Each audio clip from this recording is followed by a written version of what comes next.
கேள்வி என்ன கேட்கிறாங்கன்னா, ஒரு கோபுரம் ஒன்றின் உச்சியில் உள்ள நீர்க்குழாயிலிருந்து ஒவ்வொரு செகண்டுக்கும் மாறா திணிவு உடைய நீர்த்துளி ஓய்விலிருந்து விழுகிறது. முதலாவது நீர்த்துளி தரையை அடையும் போது நாலாவது நீர்த்துளி குழாயிலிருந்து வெளியேறுகிறது. எனில் முதலாவது துளி தரையை அடையும் போது துளிகளின் திணிவு மையம் தரையிலிருந்து எவ்வளவு உயரத்தில் இருக்கும்? இதான் கேள்வி. சரியா? இதே மாதிரி ஒரு பாஸ்ட் பேப்பர் கேள்வி ஒன்று இருக்குது முன்ன, பட் அதை கொஞ்சம் டிஃபரெண்டா கேட்டிருந்தாங்க. இதுல என்ன சொல்றாங்கன்னா, ஒவ்வொரு செகண்டுக்கும் ஒரு நீர்த்துளி வெளியே வரும். ஒரு ஒரு குழாயில இருந்து நினைச்சுக்கோங்க, இப்படி ஒரு குழாயில இருந்து ஒவ்வொரு செகண்டுக்கும் ஒரு நீர்த்துளி மாதிரி வெளியில வருது அந்த வீதத்தில். அதுல அவங்க சொல்றாங்க, முதலாவது நீர்த்துளி, இப்ப வந்த நீர்த்துளி தான் இது. இது வந்து தரையை அடையிற நேரம் நாலாவது நீர்த்துளி இங்க வருது. இந்த 1 2 3 இது நாலாவது. சோ நாலாவது நீர்த்துளி அங்க வருது. அப்ப எவ்வளவு டைம் எடுத்திருக்கும்னு பாத்தீங்கன்னா அதுலதான் கவனமா இருக்கணும். சோ அப்ப இந்த நீர்த்துளி வாரத்துக்கு இந்த இடத்துல ஒரு செகண்ட் டைம், இதுல இருந்து அடுத்த ஒரு வாரத்துக்கு இன்னொரு செகண்ட் டைம், இதுல இருந்து அடுத்த ஒரு வாரத்துக்கு இன்னொரு செகண்ட் டைம். சோ 1 2 3 செகண்ட் டைம்ல தான் அந்த விஷயம் நடக்குது. அப்படின்னா முதலாவது நீர்த்துளி வந்து தரையை அடைகிறதுக்கும் நாலாவது நீர்த்துளி வெளியில வர சந்தர்ப்பத்துக்கும் இடையில பாத்தீங்கன்னா 3 செகண்ட் டைம் தான் போயிருக்கும், 4 செகண்ட் இல்லை. அது விளங்குது? சரியா? 3 செகண்ட் டைம் தான் போயிருக்கும், 4 செகண்ட் இல்லை. இப்ப நம்ம கண்டுபிடிக்கணும் இந்த நீர்த்துளிகள்ட புவியீர்ப்பு மையம். இப்படி ஒரு சிச்சுவேஷனை கவனிச்சோம்னா இவற்றோட புவியீர்ப்பு மையம் எங்க இருக்கு? அப்ப அதுக்கு சிம்பிளா நாங்க என்ன செஞ்சா சரி அப்படின்னா, இந்த தூரங்களை தான் கண்டுபிடிக்கணும். இந்த தூரம் எவ்வளவு, இந்த தூரம் எவ்வளவு, இந்த தூரம் எவ்வளவு. சும்மா சொல்லி பார்த்தோம்டா, சரியா? இது வந்து சாதாரண இதுல உள்ள எந்த நீர்த்துளியை எடுத்துக்கிட்டீங்கன்னாலும் இந்த ஸ்டெப்ஸ்ல தான் வந்திருக்கும். அது விளக்குதா? உதாரணத்துக்கு இந்த நீர்த்துளி எடுத்துட்டீங்கன்னா மற்றதெல்லாம் மறந்துட்டு இவரை மட்டும் எடுத்துட்டீங்கன்னா, இவர் வெளியே வரும்போது இங்க இருந்திருப்பாரு, ஒரு செகண்டுக்கு பிறகு இங்க இருந்திருப்பாரு, 2 செகண்டுக்கு பிறகு இங்க இருந்திருப்பாரு, 3 செகண்டுக்கு பிறகு தான் இங்க இருந்திருப்பாரு. நான் சொல்றது விளங்கும்னு நினைக்கிறேன். இந்த ஒரு நீர்த்துளியை மட்டும் கற்பனை பண்ணீங்கன்னா வர்ற ஒவ்வொரு சந்தர்ப்பத்தையும் கவனிச்சு பாத்தீங்கன்னா, அது எப்படி வரைஞ்சு பார்ப்போமே.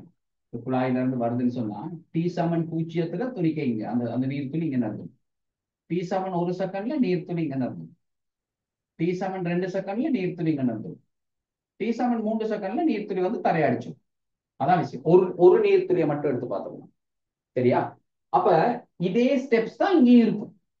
சோ முதலாவது நீர்த்துளி இங்க வரக்குள்ள ரெண்டாவது நீர்த்துளி இங்க இருக்கும். அது கிட்டத்தட்ட இந்த இடம் மாதிரியே தான்.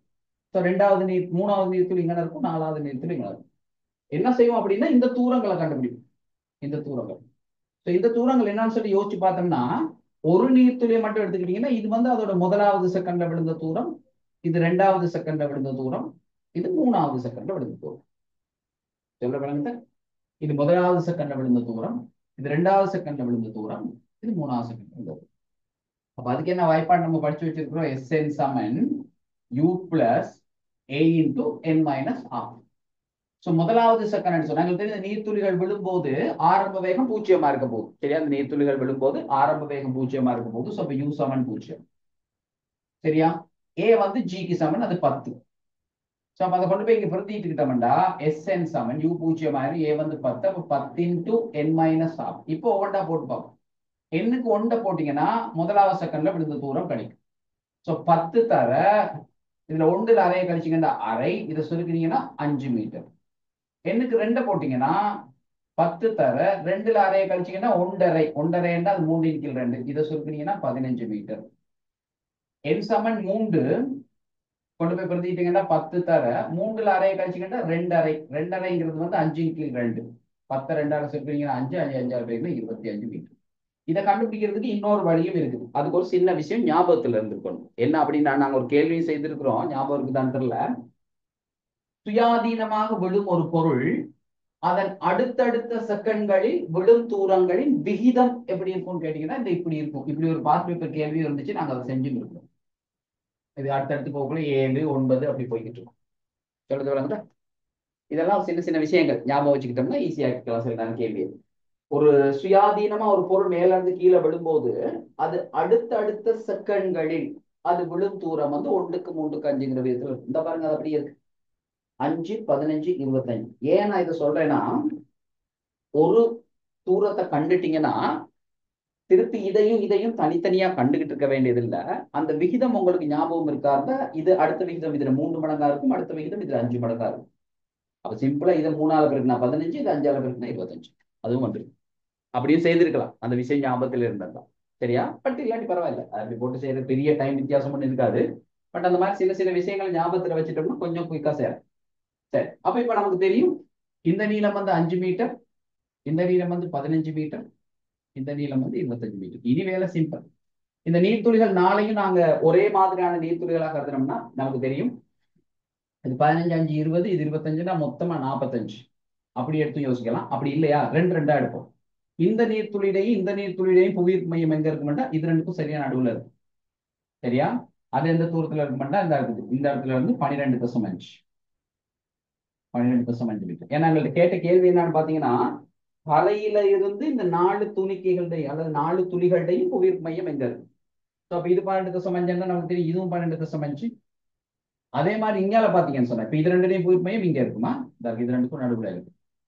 சரியா, இந்த புள்ளியில இது ரெண்டையும் எடுத்துக்கிட்டீங்கன்னு சொன்னா அதே மாதிரி இது ரெண்டையும் புவியீர்ப்பு மையம் இவங்க ரெண்டு பேத்துக்கும் நடுவுல இருக்கும். அப்படின்னா மேல இருந்து 2.5, கீழே இருந்து 2.5, இது 15.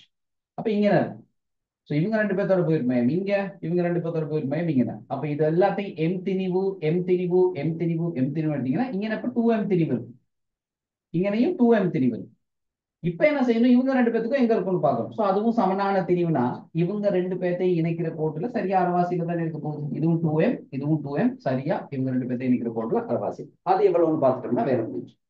இது 2.5, இது 15. சரியா, இந்த இது 2.5, இது 15. இந்த தூரம் 12.5. சரியா, இந்த தூரம் வந்து 12.5.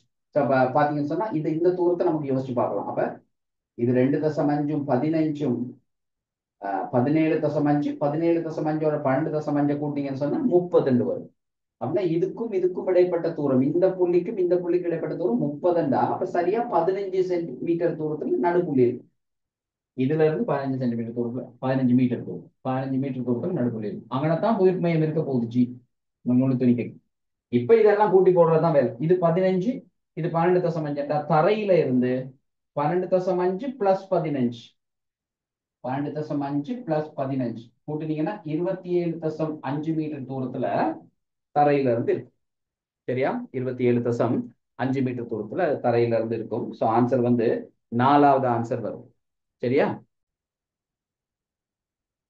இரு வாகனங்கள் B எனும் கதியில் ஒரே நேரத்தில் குறித்த புள்ளியை கடந்து ஒரே திசையில் செல்கின்றது. அவற்றில் ஒன்று A எனும் ஆர்முடுகளுடன் இயங்கும் அதே வேளை மற்றையது A எனும் அமர்முடுகளுடன் இயங்குகிறது. அமர்முடுகளுடன் இயங்கும் வாகனம் ஓய்வடையும் கணத்தில் இரு வாகனங்களுக்கும் இடையிலான தூரம் யாது? அதான கேள்வி. சரி, அப்ப இதை பாத்தீங்கன்னு சொன்னா சிம்பிளான கேள்விதான். ஒரு குறிப்பிட்ட புள்ளிய ரெண்டு வாகனம் ஒரே நேரத்துல கடக்கலாம். சோ T7 பூஜ்ஜியத்திலே கடக்குதுன்னு சொல்லி இதை ஏன்னு எடுத்துக்கும், இதை பின்னு எடுத்துக்கும். சரி, ரெண்டு பேருமே பிங்கிற ஒரே கதியில தான். இவருக்கும் இந்த இடத்த கடக்கும்போது பிங்கிற கதி இருக்குது, இவருக்கும் இந்த இடத்த கடக்கும்போது பிங்கிற கதி. வித்தியாசம் என்னன்னா, முதலாவது வாகனத்துக்கு ஏங்கிற ஆர்முடுகள் இருக்கும்போது இரண்டாவது வாகனத்துக்கு ஏங்கிற அமர்முடுகள் அப்படின்னா மைனஸ் அதுக்கு ஏங்கிற அமர்முடுகள் இருக்கு. அப்ப என்ன நடக்கும், இவருடைய வேகம் கூடி கூடி போய் இவர் போய்கிட்டே இருப்பார். ஆனா இவர் என்ன செய்வாரு, வேகம் குறைஞ்சு குறைஞ்சு குறைஞ்சு வந்து எங்கேயோ ஒரு இடத்துல இவர் ஓய்வுக்கு வந்துருவார். அப்படி ஓய்வுக்கு வரும்போது இவருக்கும் அவருக்கும் இடையிலான தூரம் என்னங்கிறது, அப்ப அந்த நேரம் இவர் போய் சேர்ந்திருப்பார் ஒரு குறிப்பிட்ட தூரம். சோ அந்த நேரத்துல இவங்க ரெண்டு பேத்துக்கும் இடையிலான இந்த தூரம் என்னவா இருக்கும், அதான் கேள்வி. சரியா, அந்த தூரம் வந்து என்னவா இருக்கும் அப்படின்ட்டு. அப்ப என்ன செய்வோம், விஷயம் சிம்பிளானது. அப்ப என்ன செய்வோம் அப்படின்னா, இவர் ஓய்வடைகிற டைமை கண்டுபிடிப்போம். ஏன் அதை கண்டுபிடிக்கணும், இவரு நீ வேகத்தோட போறவரு ஏங்கிற அமர்முடுகளோட போகல ஓய்வடைகிறதுக்கு எவ்வளவு டைம் எடுக்குதுன்னு அந்த டைமை கண்டோம்னா அந்த டைம்ல இவர் எவ்வளவு தூரம் போயிருக்காருன்னு பார்க்கணும், இவர் எவ்வளவு தூரம் போயிருக்காருன்னு பார்க்கணும். சோ அவங்க ரெண்டு பேரும் போன தூரங்களுக்கு இடையிலான வித்தியாசம் தான் எக்ஸா இருக்க போகுது. அவ்வளவுதான் வேறு. ஸோ அப்ப சிம்பிளா ரெண்டு பேரும் போன தூரத்தை காண்றதுக்கு டைம் தேவை. அந்த டைமுக்கு நாங்க என்ன செய்ய முடியும், புறப்பட்ட டைம் T7 பூஜ்ஜியம், இவர் ஓய்வடைகிற டைம் T7 டீன்னு எடுத்துக்கிட்டோம்னா முதல்ல வந்து டீயை காணும். அப்ப அதுக்கு B இந்த துணிக்கையிட இயக்கத்துக்கு கிடை திசையில இறுதி வேகம் எங்களுக்கு தெரியும். என்ன வேகம், ஓய்வடைகிறதுனால பூஜ்ஜியம். இறுதி வேகம் தெரியும், ஆரம்ப வேகம் தெரியும், அமர்முடுகள் தெரியும். இந்த டைமை கண்டுபிடிக்கணும், டைம். சோ அப்ப B7 U + AT. அதுல பாத்தீங்கன்னா இறுதி வேகம் பூஜ்ஜியம், ஆரம்ப வேகம் B, எங்களோட ஆர்முடுகள் வந்து -A இன்டு அதுக்கு அடுத்த டைம் Tன்னு போட்டீங்கன்னா T. இந்த -AT எங்கேயால கொண்டாந்தீங்கன்னா +AT சமன் B. சோ அப்ப T சமன் B/A. எவ்வளவு நேரம் நடந்திருக்கும் அந்த விஷயம், எவ்வளவு நேரத்துக்குள்ள இவர் ஓய்வுக்கு வந்திருப்பாருன்னா வி ஓவர் ஏங்கிற டைமுக்குள்ள ஓய்வுக்கு வந்திருப்பாரு. அந்த டைம்ல அவர் எவ்வளவு போனார்னு பார்த்தோம்னா சரி. இப்ப அவர் மட்டும் இல்ல, ரெண்டு பேருமே. ஸோ இப்போ முதல்ல திருப்பி வேற முதல்ல பிக்கு பாவச்சு வச்சுக்குவோம். பி போன தூரத்தை பார்ப்போம் அந்த டைம்ல. அப்ப அதுக்காக எஸ்எம்என் யூடி பிளஸ் ஆஃப் ஏடி வரைக்கும் பாவிக்கலாம். ஏன்னா போன தூரம் தேவை. பாவிச்சிங்கன்னு சொன்னா எஸ் வந்து எஸ் ஏ பின்னு போடுறேன். பி போன தூரம், அவருடைய ஆரம்ப வேகம் பி, எவ்வளவு நேரம் பி ஓவர் ஏ, டைம் வந்து மைனஸ் நான் போடுறேன். ஏன்னா இந்த இடத்துல அமர்முடுதல் போட போறோம். ஸோ மைனஸ் ஏ இன்டூ டி இந்த வர்க்கம். டி இந்த வர்க்கம் அது வந்து வி வர்க்கத்தின் கீழ் ஏ வர்க்கம். இதை சுருக்கினோம்டா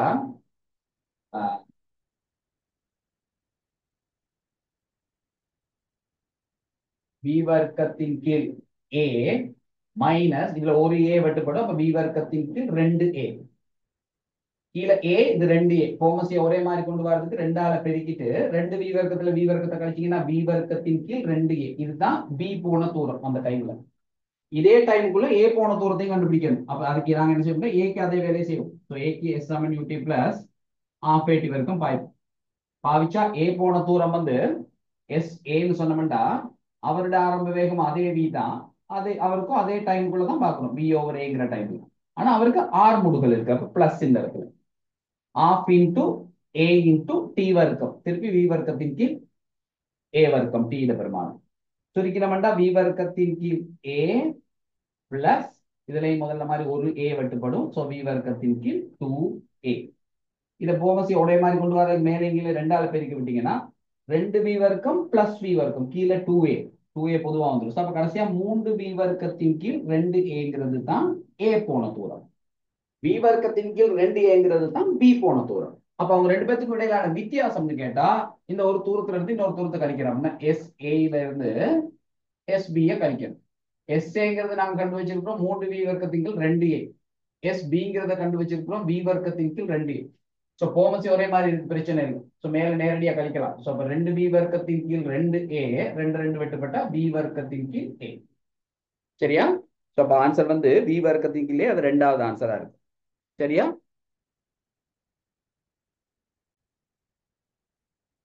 இந்த கேள்வியை பாத்தீங்கன்னாலும் இதே மாதிரி ஒரு பாஸ் பேப்பர் கேள்வி ஒன்று நம்ம செஞ்சோம். கொஞ்சம் அதோட தழுவல் தான் இது.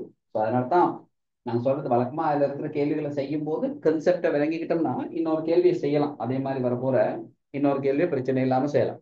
ஓகே, காட்டப்பட்டுள்ள தொகுதியில் ஒரு நீட்ட முடியாத லேசான இலையினால் small M comma 3 small M திணிவுகள் இணைக்கப்பட்டு உள்ளது.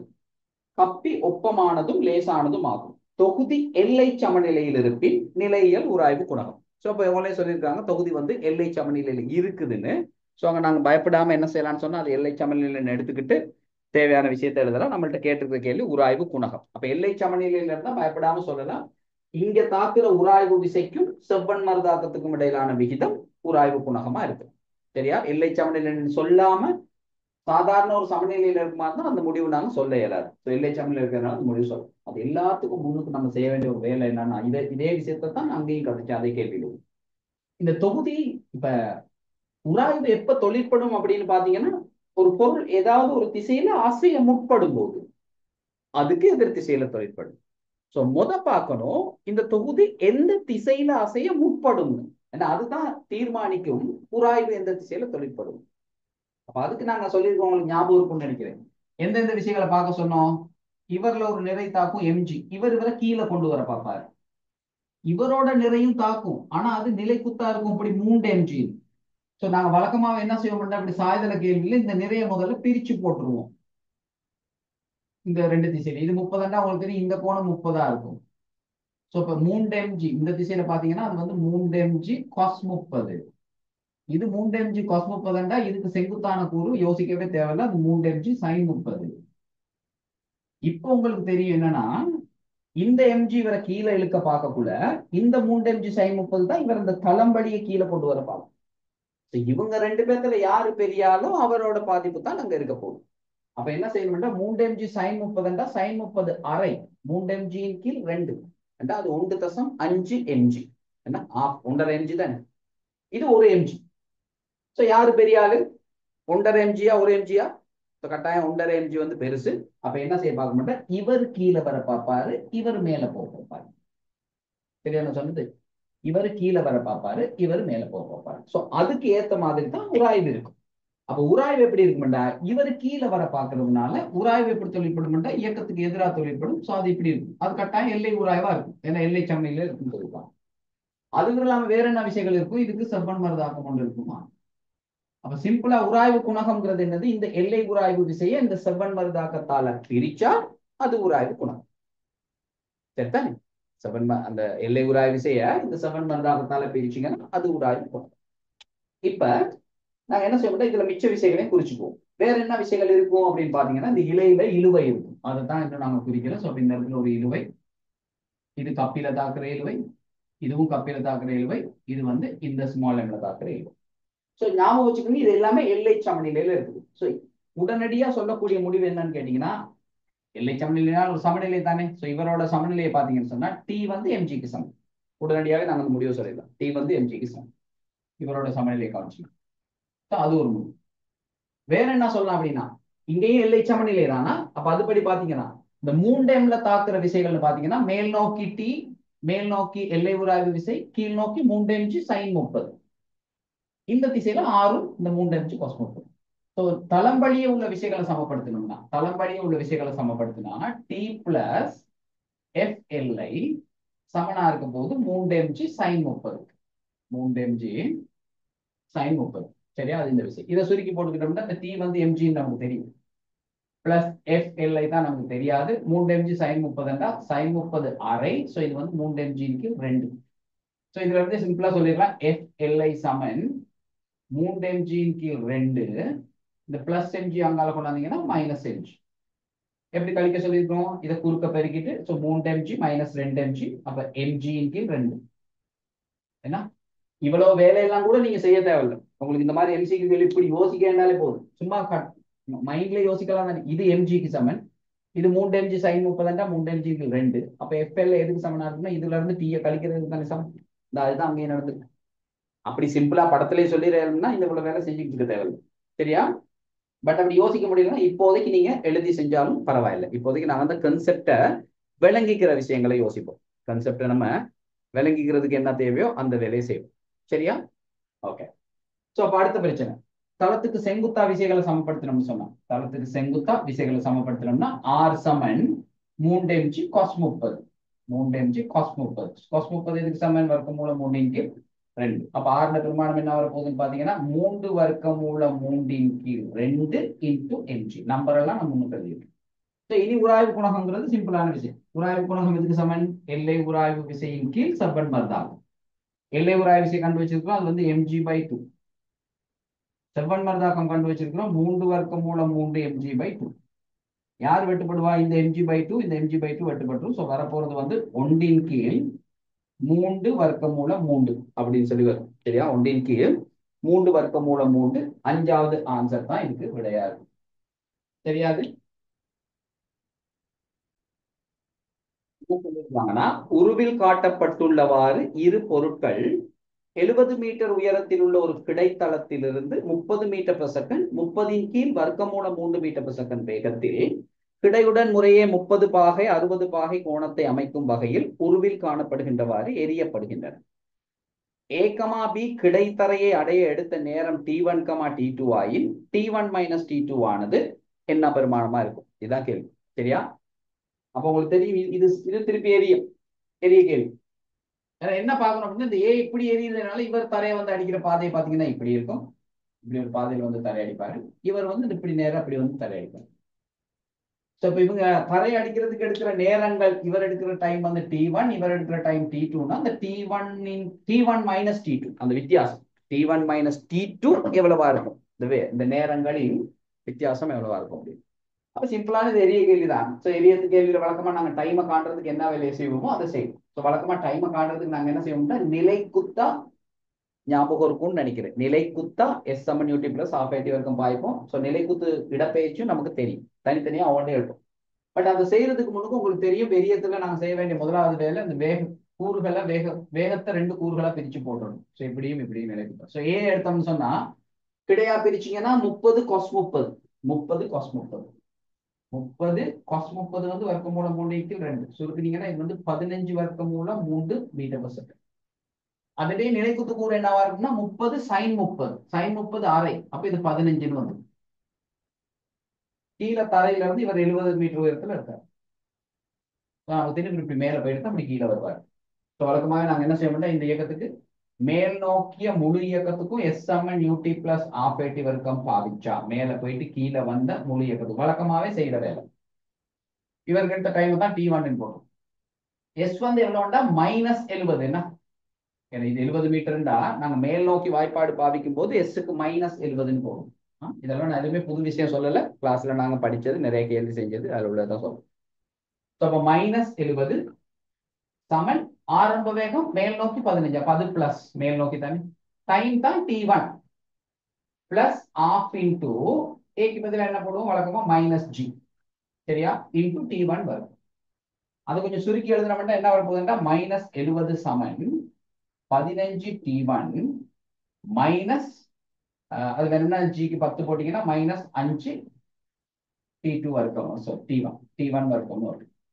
இதை வேணும்னா 5 சுருக்கி விடலாம். சுருக்கி விட்டீங்கன்னா இது வந்து மைனஸ் ஒரு 5 மிச்சம் 20ல 14. இது 5 சுருக்குனீங்கன்னா 3 T1 மைனஸ் இது 5 சுருக்குனீங்கன்னா T1 வரும். இது எப்ப சுருக்க போகாதீங்க. இப்ப இதை சுருக்கி வேணா T1 கண்டுபிடிக்கலாம்.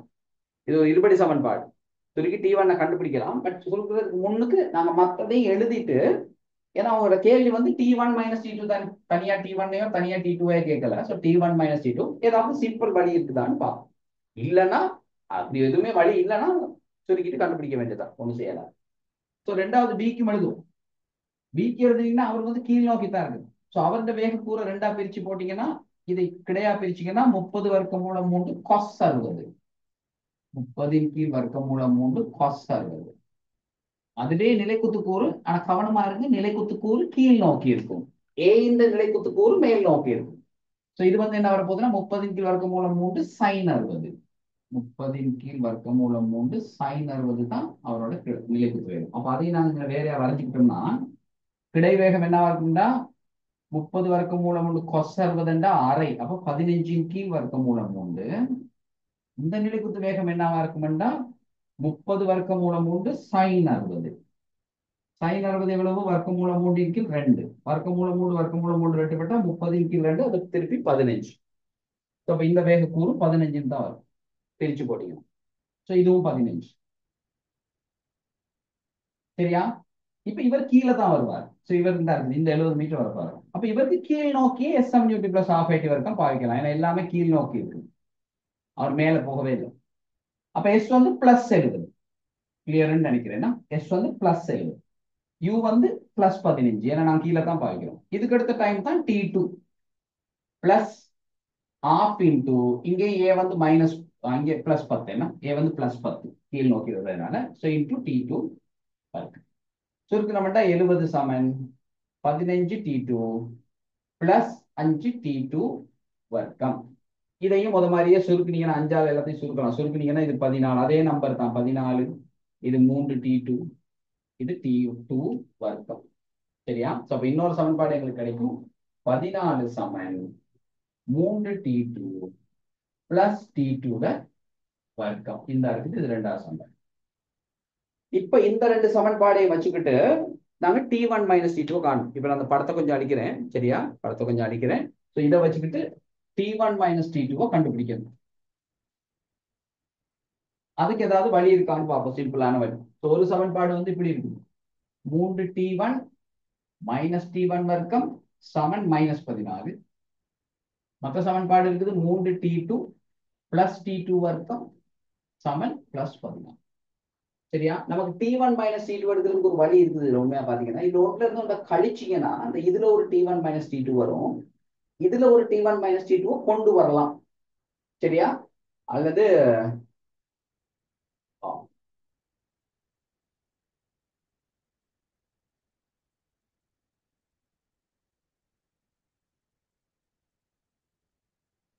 கழிச்சு விடுவோம். கழிச்சு விட்டீங்கன்னா இதுல 3 பொதுவா எடுக்கலாம். ஸோ பிராக்கெட்டுக்குள்ள T1 - T2 வரும்.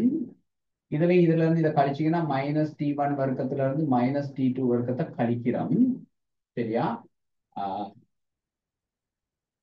இதை கழிக்கணும். ஸோ இப்போ இதுல கழிச்சிங்கன்னு சொன்னா இது -28ன்னு வரும். என்ன இப்போ இதுல T1 - T2 வரும். பட் இதுல மைனஸை பொதுவா எடுத்துட்டா எங்களுக்கு அதுக்கு பிறகு ஒன்றும் செய்யலாம் போயிடும்.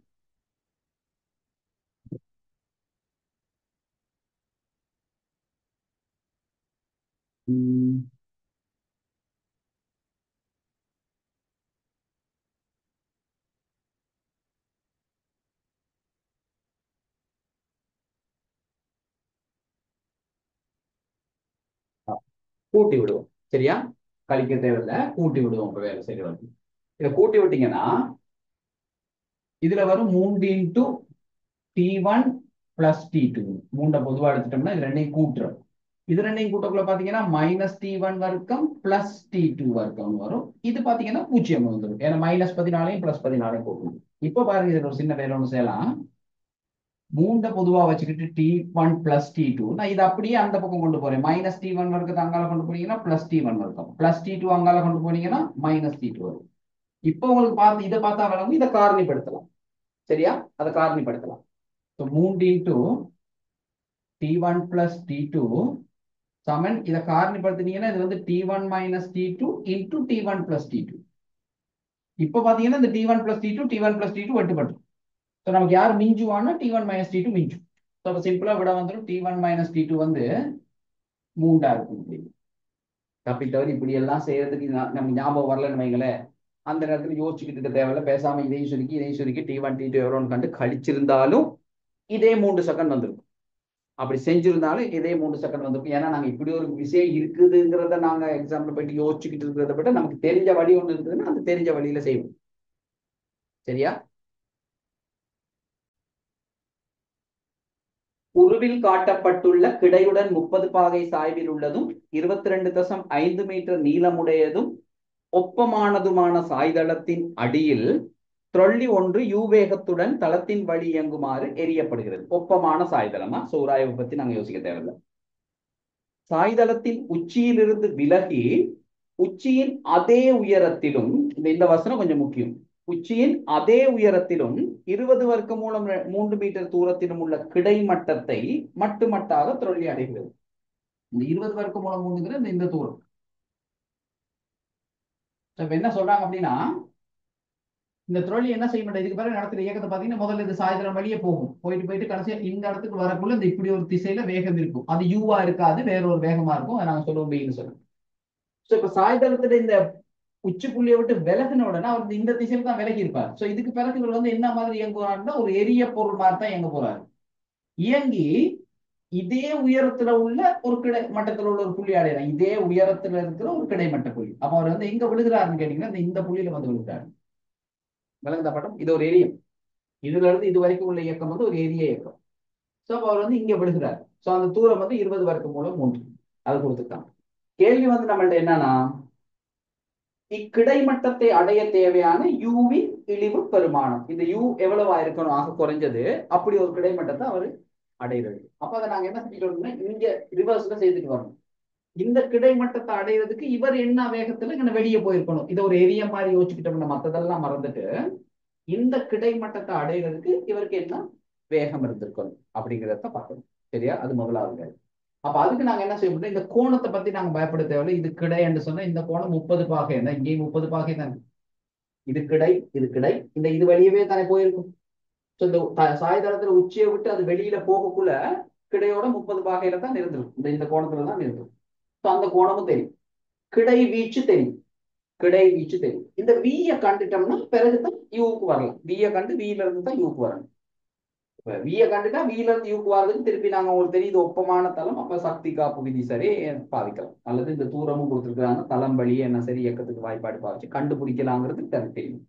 அது என்னத்தை கண்டுபிடிக்கிறதுனாலும் இந்த வியை கண்டுபிடிச்சிட்டு வரும். வியை கண்டுபிடிக்கிறதுக்கு என்னது, இது எரியத்துல எரியல் வேகம். உங்களுக்கு இந்த நேரத்துல தான் சமன்பாடுகள் ஞாபகத்துல இருந்தா வேலை ஈஸியாகும். என்ன சமன்பாடு? கிடை வீச்சுக்கு ஒரு சமன்பாடு படிச்சிருக்கிறோம் தானே. என்னது?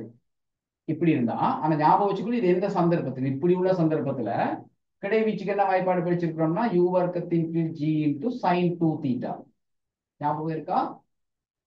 இருந்தா வேலை ஈஸி. ஏன்னா உங்களுக்கு கிடை வீச்சு தெரியும். யூவை தான் கண்டுபிடிக்கணும். அந்த ஆரம்ப வேகத்தை தான் கண்டுபிடிக்கணும். இந்த வேகத்தை தான் கண்டுபிடிக்கணும். தீட்டா 30ன்னு தெரியும், ஜி 10ன்னு தெரியும். கொண்டு போய் போட்டா விட சிம்பிளாவே வந்துடும். அப்ப ஆறுக்கு பதிலா 20 வர்க்கமூலம் 3 யூக்கு பதிலாக தான் இங்க நாங்க வீன்னு போட்டிருக்கோம். அப்ப வி வர்க்கத்தின் கீழ் ஜி வந்து 10 சைன் 2 தர 30 தீட்டா வந்து 30. அப்ப அது வந்து சைன் 60 ஆகும். அப்ப 20 வர்க்கமூலம் 3 சமன் வி வர்க்கத்தின் கீழ் 10 இன்டு இது சைன் 60. சைன் 60 அது வர்க்கமூலம் 3 இன்டு 2. வர்க்கமூலம் 3 வர்க்கமூலம் 3 வெட்டுவோம். இது 20, இது ரெண்டையும் பெருக்கினீங்கன்னா 20, குறுக்க பெருக்கினீங்கன்னா வி வர்க்கம் வந்து 400ன்னு வரும். 20 20 பெருக்கணும். திருப்பி விக்கு அது வர்க்கமூலம் பார்த்தீங்கன்னா திருப்பி பழையபடி வி வந்து 20 மீட்டர் செகண்ட் மைனஸ் 1.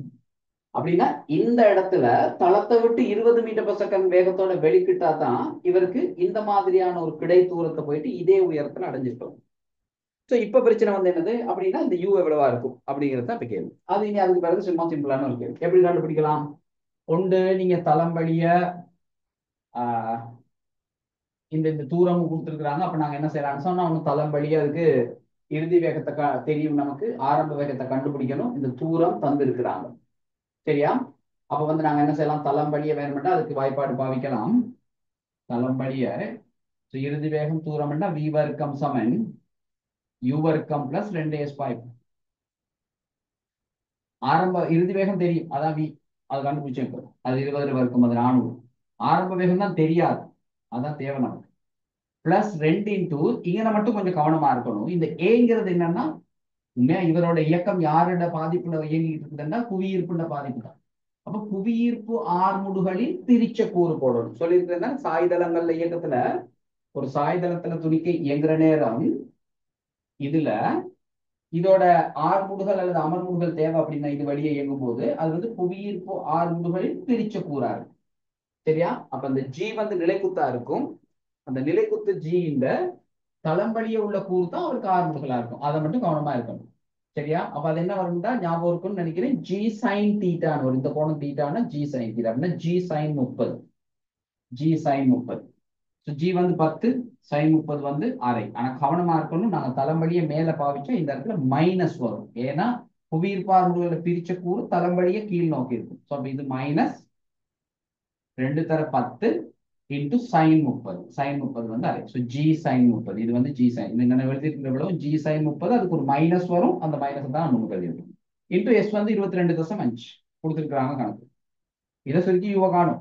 ஸோ அப்போ 400 சமன் யூ வர்க்கம் மைனஸ் இதில் பார்த்தீங்கன்னா 2 வெட்டுப்படும். 22.5 10ஆல பெருக்கினீங்கன்னா 225.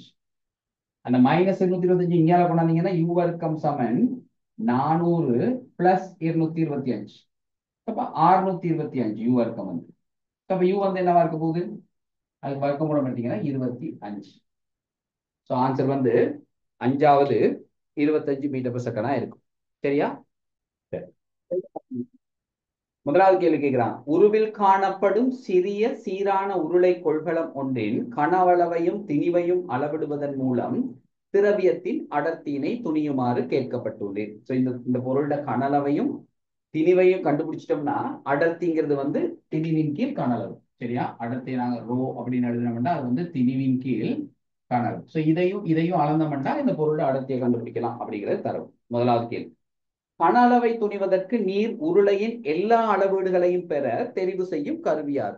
நாங்க இதை சொல்லியிருக்கோம் அங்கங்க, பட் ஞாபகம் வச்சுக்கோங்க. அப்ப முதலாவது விஷயம் நமக்கு ஞாபகத்துக்கு வரணும், இப்படியாப்பட்ட ஒரு உருளை. இது என்னன்னா ஒரு உருளை வடிவத்தில் உள்ள ஒரு திண்மத்துல நடுவுல ஒரு துளை ஒன்று மாதிரி நாங்க குடைஞ்சு வச்சிருக்கோம். அப்ப நடுவுல ஒன்றும் இருக்காது. நடுவுல ஒரு குறிப்பிட்ட பகுதி சுத்தி இருக்கிற பகுதியில தான் கனளவு இருக்க போகுது. ஸோ அப்ப அப்படியாப்பட்ட ஒரு கனளவை அளக்குறதுன்னா கனளவை கண்டுபிடிக்கிறாங்கன்னா என்னென்ன விஷயங்கள் எங்களுக்கு தேவைன்னு கேட்டீங்கன்னா இந்த உருளையின் இந்த புற விட்டம் தேவை. இந்த புற ஆரை இல்லாட்டி விட்டம். அதே மாதிரி இதுல அகவிட்டம் தேவை. என்ன செய்வோம் அப்படின்னு நம்ம அதுல கனளவு காண்றதுக்கு இந்த பெரிய உருளையிட கனளவை கண்டு இந்த நடுவுல இருக்கிற சின்ன உருளையிட கனளவை கண்டு கழிச்சு விடணும். அப்பதான் எங்களுக்கு அந்த மிச்சமா இருக்கிற பகுதியில கனளவு கிடைக்கும். அதை செய்யறதுக்கு பெரிய உருளையின் ஆரையும் தேவை, சின்ன உருளையின் ஆரையும் தேவை. பெரிய உருளையிட உயரமும் தேவை, சின்ன உருளையிட உயரமும் தேவை. அப்ப அதை சொல்லி பார்த்தோம்னா இது புறவிட்டம் அளக்கப்படணும், அகவிட்டம் அளக்கப்படணும், இந்த ஆழம் அளக்கப்படணும், இந்த உயரமும் அளக்கப்படணும். உங்களுக்கு தெரியும் இது எல்லாத்தையுமே செய்யக்கூடியது. புறவிட்டம் அளக்கணும், அகவிட்டம் அளக்கணும், ஆழம் அளக்கணும், உயரம் அளக்கணும். இது அவ்வளோத்தையும் அளக்கக்கூடிய ஒரு கருவின்னு சொல்லி பார்த்தீங்கன்னா அது வேனியர்மானி மட்டும்தான். சரியா? மத்த எந்த கருவியிலுமே இந்த அவ்வளவுத்தையும் ஒரு கருவியை பார்த்து செய்ய முடியாது. அப்ப என்ன கேள்வினா, கனலவை துணிவதற்கு நீர் உருளையின் எல்லா அளவீடுகளையும் பெற தெரிவு செய்யும் கருவியாது? ஆன்சர் வேனியர்மானி. திணிவை அளவிடுவதற்கு தெரிவு செய்யும் உபகரணம் யாது? இது கழிச்சிருக்கிறோம். ஒன்று முத்துலா தராசுன்னு சொல்லுவோம், அப்படி இல்லாட்டி இலத்திரனியல் தராசு. முத்துலா தராசு யூஸ் பண்ணலாம், இல்லாட்டி இலத்திரனியல் தராசு. மூன்றாவது, மேலே தெரிவு செய்யப்பட்ட கருவிகளை பயன்படுத்தி அளவிடும் போது உருவாகும் 3 வழுக்களை கூறி அவற்றினை எவ்வாறு இழிவாக்கலாம் அல்லது நீக்கலாம் என விளக்குக. இத கவனமா இருக்கணும். பொதுவா ஜென்ரலா நாங்க படிச்சு வச்சிருக்கிற வலு வந்து 2 வலு சொல்லுவோம் அநேகமா. அதுல ஒன்றை சொல்லுவோம் முறைமையான வலு, மற்றது வந்து எழுமாற்று வலு. இது இல்லாம இந்த மாதிரி அளவீடுகள் எடுக்கும் போது நடக்கக்கூடிய இன்னொரு வலுவுக்கு தான் பேர் சொல்லுவோம் நாங்க, அந்த கண்மட்ட வலு, இல்லாட்டி அதுக்கு இன்னொரு பேர் சொல்லுவாங்க பறவையன்மை இல்லா வலு. சரியா? பறவையன்மை வலு அப்படின்னு, பறவை இன்மை வலு, அது என்ன சொன்னோம்னா பறவை இன்மை வலு அப்படின்ட்டு. அப்ப அந்த 3 தான் அவங்க கேட்கிற வலு. அப்ப என்னென்ன நடக்கலாம் அப்படின்னா, ஒன்று வந்து முறைமையான வழுக்கள் இருக்கலாம். முறைமையான வழுக்கள்னா கருவியில பூச்சிய வலு இருக்கலாம், கருவி பிழையான கருவியா இருக்கலாம். 2வது வந்து எழுமாற்று வழுக்கள் இருக்கலாம். சரியா? எழுமாற்று வழுக்கள். எழுமாற்று வழுக்கள்னா என்னது? நாங்க அளக்கும் போது நடக்கிற ஏதாவது ஒரு அளவீட்டுல பிழைகள் நடக்கிறதுக்கான வாய்ப்பு இருக்குது. அளவீடு எடுக்கிறவரை பொறுத்த வரைக்கும் எழுமாற்று வலு இருக்கும். அடுத்தது கண்மட்ட வலு. இப்ப நாங்க உதாரணத்துக்கு நீங்க இந்த உயரத்தை அளக்கும் போது கூட உருளையை கொஞ்சம் மேல வச்சுக்கிட்டு கீழே இருந்து கண்ணை வச்சு பார்த்து அளவீடு எடுத்தீங்கன்னா பிழையான ஒரு அளவீடத்தான் இருக்கும். அப்ப அதை வழக்கமா குறைக்கிறதுக்கு என்ன செய்வோம்னா, நாங்க எடுக்கிற வாசிப்பு எடுக்கிற அந்த குறிகளும் எங்களோட கண்ணும் ஒரே மட்டத்துல இருக்கணும் அப்படின்னு சொல்லுவோம். ஸோ அப்ப அப்படி இருந்துச்சுன்னா அந்த கண்மட்ட வலுக்கள் இல்லாம இருக்கும். ஸோ அப்ப கேள்விக்கு ஆன்சர் வந்து முறைமையான வலு, எழுமாற்று வலு, கண்மட்ட வலு, அப்படி இல்லாட்டி பறவையின்மை வலுன்னு எழுதுவோம். இதை எப்படி இழிவாக்கலாம் அப்படின்னு கேட்டாங்கன்னா, உங்களுக்கு தெரியும், முறைமையான வழுக்களுக்கு திருத்தம் செய்ய சொல்லுவோம். சரியா? முறைமையான வழுக்களுக்கு திருத்தம் செய்யணும் அல்லது கருவியை மாற்றணும். திருத்தம் செய்ய முடியாத நிலைமையா இருக்கும்னா கருவியை மாற்றணும். எழுமாற்று வழுக்களை குறைக்கிறதுக்கு நாங்க என்ன செய்வோம்? பல வாசிப்புகள் எடுத்து சராசரி கண்டுபிடிப்போம். அப்ப என்னாவது ஒரு வாசிப்பு எடுக்கும் போது நாங்க பிழை கூட விட்டுருந்தோம்னு சொன்னா அட்லீஸ்ட் மற்ற வாசிப்புகள்லயாவது அந்த பிழை இல்லாம இருக்கும். அப்ப எழுமாற்று வழுக்களை இல்லாமக்கிறதுக்கு நாங்க பல வாசிப்புகள் எடுத்து சராசரி எடுப்போம். கண்மட்ட வலுவை இல்லாமக்கிறதுக்கு நாங்க எப்பயுமே அளவீடுகள் எடுக்கும் போது அளக்கும் குறிகளும் எங்களோட கண்ணும் ஒரே மட்டத்தில் இருக்கிற மாதிரி வச்சுக்கிட்டு அளந்தோம்னா கண்மட்ட வலுவால ஏற்படுற வழுக்களையும் குறைக்கலாம். ஸோ அது 3 தான் வழுக்கல். அதை குறைக்கிறதுக்கான வழி அது. அடுத்தது பி, திரவிய கனலவை துணிவதற்காக பின்வரும் அளவீடுகள் பெறப்படுகின்றன. பயன்படுத்தும் கருவியின் உரிய பகுதிகளை பெயரிடுக. ஓகே, இந்த அளவீடுகளை எடுக்கணும். புறவிட்டம் அவங்க கொடுத்துருக்குறாங்க ஒரு அட்டவணையில. அளக்க வேண்டிய அளவீடுகள் வந்து புறவிட்டம், அது x2ன்னு கொடுத்துருக்காங்க. அப்புறம் கொடுத்துருக்குறாங்க அகவிட்டம், அது x1. அதுக்கு அடுத்தது ஆழம், அது h1. அதுக்கு அடுத்தது உயரம், அது h2. சரியா? சோ அப்ப இந்த 4 விஷயத்தையும் அளக்கிறதுக்கு, சரியா, கேள்வி வந்து என்னன்னா, இந்த 4 விஷயத்தையும் அளக்கிறதுக்கு அந்த கருவியின் எந்த பகுதிகளை பயன்படுத்துவோம்? புறவிட்ட மலக்கை யாரை பயன்படுத்துவோம்? அகவிட்ட மலக்கை யாரை பயன்படுத்துவோம்? ஆழ மலக்கை யாரை பயன்படுத்துவோம்? உயர மலக்கை யாரை பயன்படுத்துவோம்? ஸோ அதான் நான் முதல்ல சொன்ன மாதிரி வேதியியல் மாநிலம் தான் இந்த அவ்வளோத்தையும் செய்யலாம். ஸோ உங்களுக்கு தெரியும், புறவிட்டத்தாளுக்கு நாங்கள் என்ன வழக்கமா என்ன பாய்ப்போம் அப்படின்னா புறத்தாடைகள், வேதியியல் மாநில இருக்கிற புறத்தாடைகள். அகவிட்டம் அளக்கிறதுக்கு அகத்தாடைகள். ஆழம் அளக்கிறதுக்கு ஞாபகம், அதுக்கு பேரு ஆழம் அளக்கும் கோள்னு சொல்லுவோம். அந்த பின்னுக்கு பண்ணீங்க வேதியியல் மாணி பின்னால தரும்போது பின் பக்கத்துல ஒரு கோள் ஒட்டு வெளியில வந்துட்டு இருக்கு. ஸோ அதுக்கு நாங்கள் பேர் சொல்லுவோம் ஆழம் அளக்கும் கோள். உயரத்தை அளக்கிறதுக்கு திருப்பி பழையபடி புறத்தாடைகளை தான் பயன்படுத்துவோம். உயரம் அளக்கிறதுனாலும் புறத்தாடைகளை தான் பயன்படுத்துவோம். சரியா? ஸோ அப்ப இதுக்கு புறத்தாடைகள், அகத்தாடைகள், ஆழம் அளக்கும் கோள், திருப்பியும் புறத்தாடைகள், உயரம் அளக்கிறது. இந்த மொத்த உயரத்தை இது ரெண்டுக்கும் வித்தியாசம் இருக்குதா? ஆழம் என்று சொல்றதுக்கும் உயரம் என்று சொல்றதுக்கும். ஆழம் என்று அவங்க கதைக்கிறது இது, இந்த இதைத்தான் ஆழம் என்று சொல்றோம். இதை அளக்கிறதுக்கு எங்களுக்கு வேதியியல் மானி உள்ளுக்கு போட்டு அளக்க இயலாது. ஸோ அந்த ஆழம் அளக்கிற கோளைத்தான் உள்ளுக்கு கொண்டு போகும். உயரம்ங்கிறது இது, இதை அளக்கிறதுக்கு வேதியியல் மானிட புறத்தாடைகள் நாங்க இதுக்கும் குறுக்க இப்படி வைக்கலாம். சரியா? வச்சாரு. ஓகே, ஸோ அப்ப அதுக்கு ஆன்சர். அடுத்தது, மேலேயுள்ள குறியீடுகளின் அடிப்படையில் திரவிய கனலவிக்கான கோவை ஒன்றினை எழுதுக. யாரு? x2, x1, h1, h2. இதோட அடிப்படையில கனளவுக்கான கோவை. அப்ப நம்ம சொன்ன விஷயம் தான் என்ன செய்யணும், பெரிய உருளையின் கனளவுல இருந்து சின்ன உருளையிட கனளவை கழிச்சா அதுதான் அங்க இருக்கிற உருளையிட கனளவு மிச்ச பகுதியில. அப்ப ஒரு உருளையின் கனளவுக்கு என்ன வாய்ப்பாடு, பையார் வர்க்கம் ஹெச்னா பொதுவான வாய்ப்பாடு வந்து பையார் வர்க்கம் ஹெச் ஒரு உருளை. அப்ப சொல்லுங்க, முதலாவது பெரிய உருளைக்கு எழுதும், பெரிய உருளைக்கு பை, அப்ப நான் பைய ஓகே எடுக்காம விடுவேன். ஆர் வர்க்கம் கவனமா இருக்கணும். இப்பதான் வழக்கமா நாங்க அளக்கிறது வந்து விட்டம், சரியா? அப்ப சமன்பாடு எழுதும் போது ஆறு, அப்ப கவனமா இருக்கணும். பெரிய உருளைக்கு எழுதும் போது புறவிட்டம் தான் எங்களுக்கு தேவை, இந்த புறவிட்டம் தான் யூஸ் பண்ணுவோம். சோ அதுல அரைவாசி, ஆரைனா அதுல அரைவாசி. சோ x2/2 வர்க்கம் இன்டு முழு உருளையின் உயரம். ஏன்னா இப்ப நாங்க யாரை எழுதுறோம், அந்த பெரிய உருளையின் கனளவு எழுதுறோம். அப்ப அது இந்த பெருமானம், அது வந்து யாருன்னா உயரம், ஆழம் இல்லை. அப்ப அது h2. இதுல இருந்து கழிக்கணும் அந்த உள்ளுக்கு இருக்கிற சின்ன உருளையின் கனளவு. உள்ளுக்கு இருக்கிற சின்ன உருளையின் கனளவு வேண்டா அவர்கிட்ட குறுக்கு வெட்டு பரப்ப இந்த உயரத்தால பெருக்கணும். இது நீங்க இருக்கிற உயரம்னு சொல்லாம இதை நாங்க தான் ஆழம்னு சொல்றோம். அப்ப அதுக்கு என்ன நம்ம வரும், பை இன்டு x1/2 முழுவதின் வர்க்கம் இன்டு h1, அதான் ஆள். இதுதான் அதுக்கு ஆன்சர். இது மைனஸ் இது, சரியா? அடுத்தது, மேலே அட்டவணையில் உள்ளவாறு அளவீடுகள் பெறப்பட்ட போது அளவிடைகள் வாசிப்புகள் பின்வருமாறு காணப்படுகின்றன. இப்ப பாத்தீங்கன்னா இப்ப உங்களோட படத்தை பார்க்கணும், அந்த கேள்வியில கொடுத்திருக்கிற படத்தை பாத்தீங்கன்னா தான் விளங்கும். சோ அப்ப அதுல அவங்க எல்லாம் காட்டியிருக்கிறாங்க. என்னன்னு சொன்னா எப்படி எப்படி இந்த 4 அளவீடுகளையும் எடுக்கும் போது, சரியா, இந்த 4 அளவீடுகளையும் எடுக்கும்போது என்னென்ன மாதிரி அது அளவீடுகள் காட்டுச்சு அப்படிங்கிற படத்தை கொடுத்துருக்குறாங்க. நான் கொஞ்சம் அதை ஷேர் பண்றேன் இப்போதைக்கு உங்களுக்கு.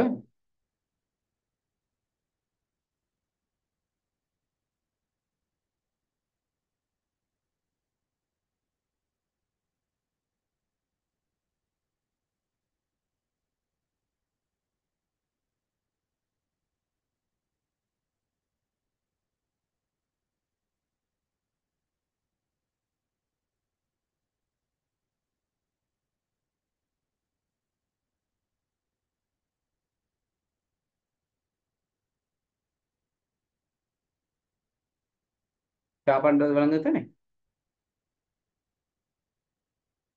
சரியா? இந்த பாருங்க, இதுல கொடுத்துருக்க இந்த படம் தான் நாங்க காட்டியிருக்கிறது, சரியா? இது அகவிட்டத்தை அளக்கும் போது உள்ள வாசிப்பு வேனியர் மானிட, இது புறவிட்டத்தை அளக்கும் போது, அப்புறம் அதுக்கு பிறகு இது ஆழம் அளக்கும் போது உள்ளது, இது வந்து உயரம் அளக்கும் போது உள்ளது. ஸோ இப்ப கேள்வி வந்து என்னன்னா, இக்கருவியின் தாடைகள் ஒன்றுடன் ஒன்று தொட்டுள்ள போது அளவிடை பின்வருமாறு காணப்படுகிறது. அப்ப அது என்னது, ரெண்டு தாடைகளும் தொடுகையில இருக்கும் போது காட்டுற வாசிப்பு இது. சரின்னா இந்த ரெண்டு பூச்சியமும் எப்படி இருக்கணும், இந்த பூச்சியமும் இந்த பூச்சியமும் ஒன்றோட ஒன்று தொடுகையில இருக்கணும். ஆனா இங்க அப்படி இல்லை. அப்ப என்ன அர்த்தம், இந்த கருவியில பூச்சிய வலு இருக்கு. சோ முதலாவது கேள்வி அதான், இந்த பூச்சிய வலுவை கணிக்க இந்த கருவியின் பூச்சிய வலுவை கண்டுபிடிக்கலாம். சோ இப்ப பூச்சிய வலுவை காண்றதுக்கு என்ன செய்யணும், நம்ம வழக்கமா என்ன செய்வோம் சொன்னா, இந்த இருக்குது இந்த பூச்சியத்துல இருந்து பொருந்துற தூரத்தை பார்க்கணும். இதுல பாத்தீங்கன்னா இந்த இருக்குது வேனியர்ல 1 2 3 4 5 6 7 8வது பிரிவு பொருந்தது. வேனியர் 8வது, வேனியர் 8வது பிரதான அளவு திட்டத்தட்ட எத்தனையாவது பிரிவோட பொருந்ததுன்னா 7வதோட பொருந்தது, சரியா? அப்ப வழக்கமா என்ன செய்வோம், இந்த மேல உள்ள தூரத்தை எக்ஸ்ன்னு போடுவோம் அந்த பொருந்துற பிரிவு வரைக்கும், கீழே உள்ளதை வைன்னு போட்டு கழிச்சு விடுவீங்க, சரியா? அப்ப என்ன வரப்போகுது அப்படின்னு பாத்தீங்கன்னா, மேல உள்ளது வந்து 7 பிரிவு இருக்குது. அப்ப 7 தர ஒரு பிரிவு வந்து 1 மில்லிமீட்டர், ஒரு பிரிவு வந்து 1 மில்லிமீட்டர் மைனஸ் அடுத்தது பாத்தீங்கன்னா 8 பிரிவு இருந்து வேனியர்ல, வேனியர்ல உங்களுக்கு தெரியும் ஒரு பிரிவு வந்து 0.9 மில்லிமீட்டரா இருக்கும். ஸோ அப்ப இவ்வளவு இருக்கு. ஸோ இதை கழிச்சிங்கன்னா இதான் பூச்சிய வரும். அப்ப 7 மில்லிமீட்டர் மைனஸ் 98 72. ஸோ அப்ப 7.2 மில்லிமீட்டர். ஸோ 7 மில்லிமீட்டர்ல 7.2 கழிச்சா மைனஸ் 0.2 மில்லிமீட்டர். ஸோ இது வந்து உண்மையா மறை பூச்சிய வரும், சரியா? அது வந்து என்னவா இருக்கும் போது மறை பூச்சிய வரும்.